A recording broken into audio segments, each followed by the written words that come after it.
Hello বন্ধুরা, সবাই কেমন আছো? আশা করি ভালো আছো, আমিও ভালো আছি। আজকে শুরু করছি আমার পছন্দের একটা রেসিপি। আমার এটা খুবই ভালো লাগে, সেটা হলো কাঁচা লঙ্কার চাটনি। তার জন্য আমি হালকা পরিমাণে তেল দিয়ে দিয়েছি। এবার এখানে দিয়ে দেবো কাঁচা লঙ্কা আর কটা গোটা রসুনের কোয়া। এই যে এখানে রসুনের কোয়া আর কাঁচা লঙ্কাটা দিয়ে দিয়েছি, হালকা ভেজে নেবো, নিয়ে তারপর শিলনোড়ায় বেটে নেবো। কাঁচা লঙ্কাগুলো মাঝখান থেকে হালকা চেরাই করে দিয়েছি, নাহলে ফেটে যেত।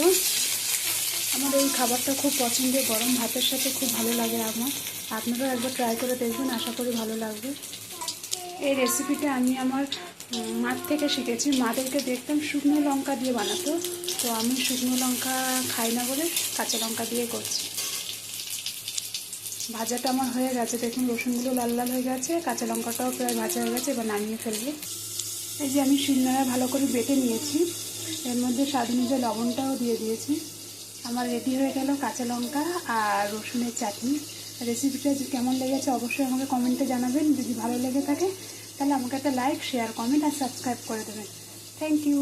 সবাই ভালো থাকবেন।